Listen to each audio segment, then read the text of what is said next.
ここ数ヶ月 NFT は世界中の主要なメディアで議論となるトピックになっています。 Non-fungible tokens NFT 世界中は依然コロナウイルスの危機から完全に立ち直ったとは言えませんが、経済状況は緩やかな上昇を見せています。ですが、こと NFT 市場だけに絞れば、2021年第3四半期の段階ですでに NFT 総売上額は107億ドルの売上に達したと報告されています。つまり、日本円にするなら1兆2000億円に上ります。先月、マーク・ザッカーバーグは Facebook の会社名をメタにリブランドし、メタバースを作る構想を発表しました。すると、その発表と同時に、すべての NFT ゲームプロジェクトの価値が急上昇したのです。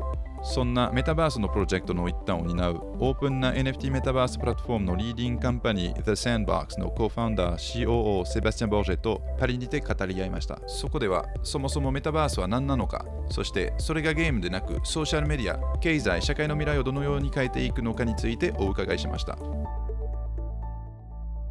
My name is Sebastien Borget. I'm the CEO and co-founder of The Sandbox. I'm 36 years old and The Sandbox is my fourth company. I spent the last 10 years in video gaming and the last 4 years building the new version of Sandbox, which is now a gaming metaverse. Sandbox originally started in 2012 as a mobile game. We always had this idea to enable players to become creators.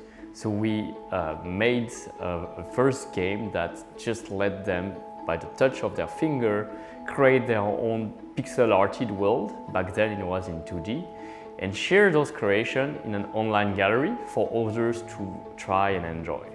It grew quickly into a large success, up to 40 million installs after 8 years, and we had 70 million player-made creations. However, we always had that frustration that even though creators spent a lot of time making amazing content, they were not able to be rewarded or earn a revenue for the content they contributed.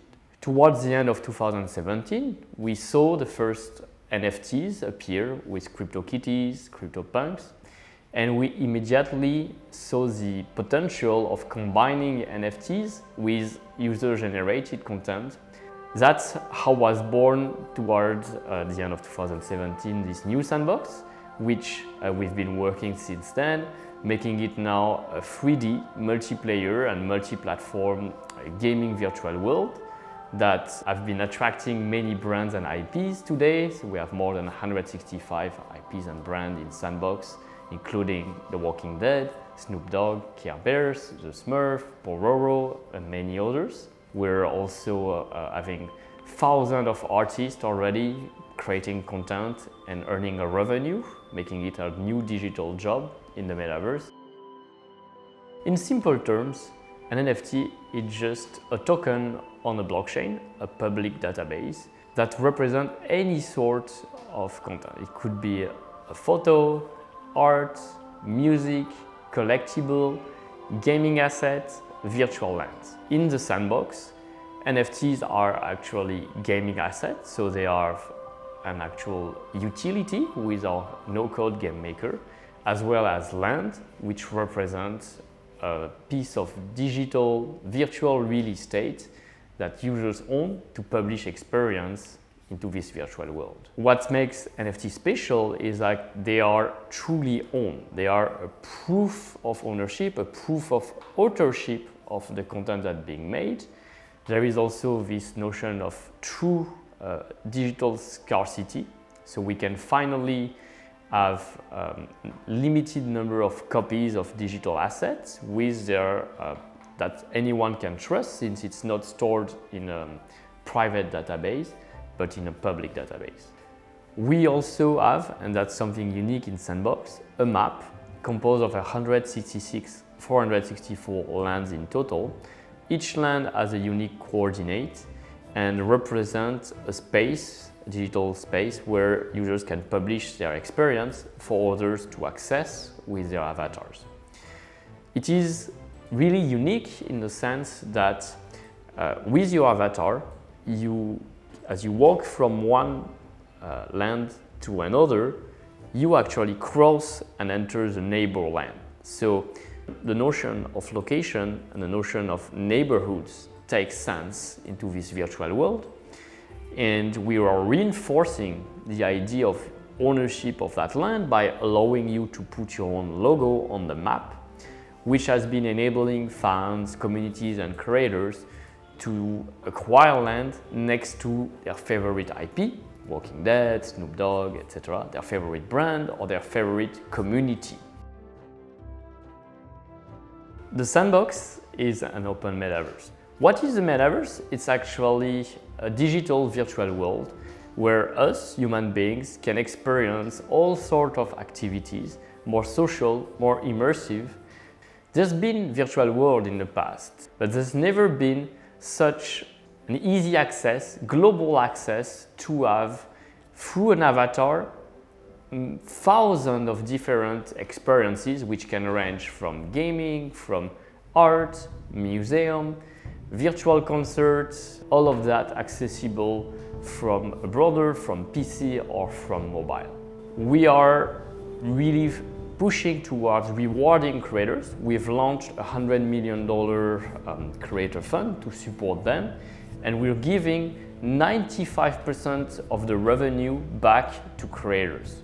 Going even further, as we collect only 5% royalties on transactions happening on Sandbox Metaverse, we reinvest 50% of it back into a foundation that's again supporting creators. We believe that in the future, millions of people will actually claim their jobs as contributing and living and working and socializing and playing into virtual worlds. Today we have over 600,000 registered wallets already, getting thousands of new ones on a daily basis. Half of them are users who never interacted with the blockchain before, and we feel like we're contributing with Sandbox to make decentralization and to make NFTs more mainstream. I've been diving into Japanese culture quite early on. As soon as the first Japanese comics, manga came to France, back then was Dragonfly and City Hunter by Tsukasa Ojo. I've been an avid reader and collector, so I think I own overall more than 2,000 Japanese comics, as well as playing video games from Super Nintendo on and then all the different consoles. I believe it contributed to this idea that one day I would be able to make video games myself. I must say I've spent quite a lot of time as I was younger in Counter-Strike. That was the beginning of like multiplayer game, LAN, and then online. It's quite rewarding when you play with other people from all around the world. And that's something that the metaverse will be all about, is like how you discover new culture, how you discover new people from anywhere in the world. And we're working to make Sandbox a very global metaverse with a lot of culture. I think it's quite unique how you will find in Sandbox Snoop Dogg, Walking Dead, Pororo, an IP from Korea, Smurf, and also several IPs from Japan as well, like Kwan, for example. And seeing users from Japan, France, US, Korea, China, Canada interacting, socializing all into this world.